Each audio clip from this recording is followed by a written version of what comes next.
it's not going to be for everyone, but it is. There's billions of people out there in the world. You don't need to find that many of them that are just sort of willing to sort of join along with what you're doing.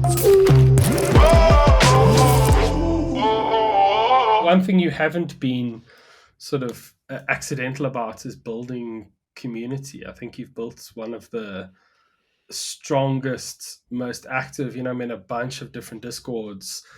Very few of them have the same level of engagement that the Zen Academy Discord does. And it's always interesting. I've run a business, so I don't spend many hours in Discord, but I always love to go and look at the introductions, where people go in, and it's always, just seeing the joy of people finding it and buying it and stepping in, and how welcoming everyone is.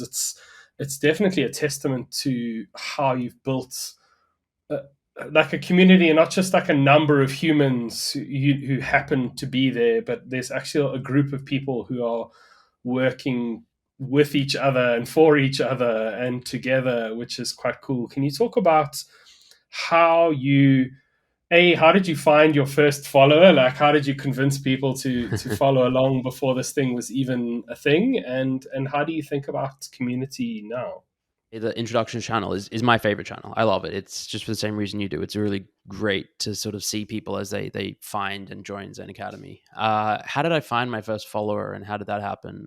I don't really know. It's sort of like it's a bit of a blur where a lot of several things were happening at once. I had my Twitter account with not that many followers. I started my newsletter, and I would just like be in like back in those days, be in a bunch of different discords chatting around, and like you start to meet people and sort of get to know the same people going from one project to another. And yeah, I mean, basically what happened was I had already had like a decent Twitter following because of my daily stats and my newsletter and other things. And then one day I just decided, let me just open the Discord. So I can't remember actually if it was like a just I was just saying I want to have a Discord if it was already Zen Academy at that point in my mind. I think it was already Zen Academy.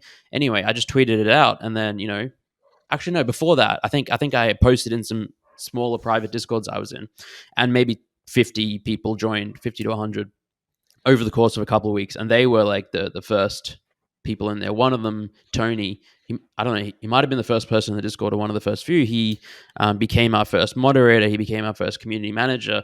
He became, I believe, the first paid staff member, maybe the second.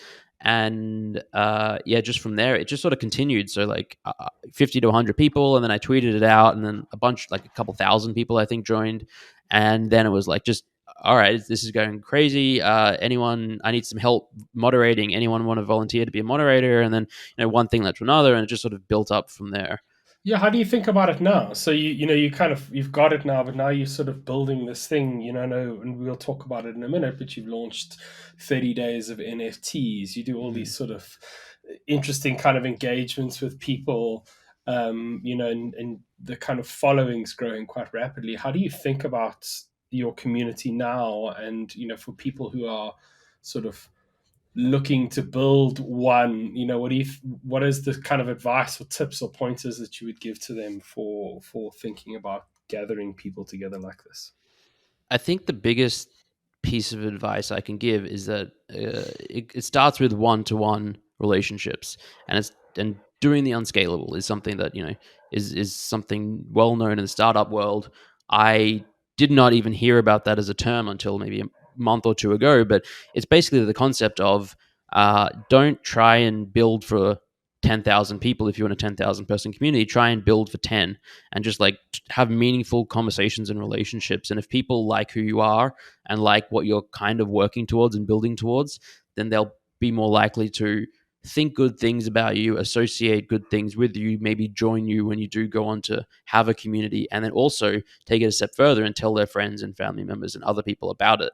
And that's when you can just, if you keep doing that, eventually you build up this sort of snowball effect, or this momentum, when there's enough people that sort of have good thoughts and good vibes and good feelings towards a community, because they, it aligns with their values and their maybe it's a similar the culture and the vibes are what they're into, and like that could be anything.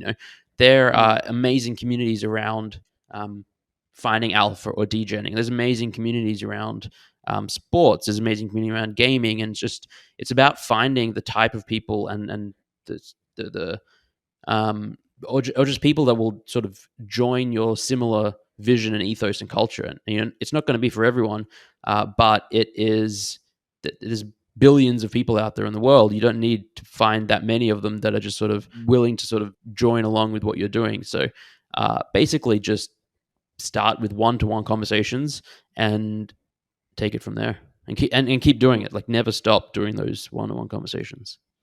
I'm in the Discord every single day. Like, I'm still the most active person in that Discord. We have we have a bot that has a leaderboard of like who posts the most messages, and I'm still at number one. I mean, at some point, maybe others will overtake me. I would kind of love if that happened, because it means that the community is thriving without my being there. But I love being there. I love chatting in both the 333 and Zen Academy. I like responding to people on Twitter. I like replying to emails. I like replying to DMs. But it's all like it's very difficult to stay on top of all of it. But I still spend a ton of time doing it because I like it, and I think it breeds meaningful relationships. And actually, in about 90 minutes after we're done here, I have 7 15-minute calls with just basically random people that read my newsletter, because I posted a Calendly link at the end of my last newsletter and said, anyone that wants to check in for 15 minutes and hear maybe about what Zen Academy is and have a conversation, just book a slot, and we'll take some time and think and see if maybe Zen Academy is a good place for you. And so I have no idea what to expect. It's just 7 15-minute calls in a row, just with people either in the community or who might want to join the community.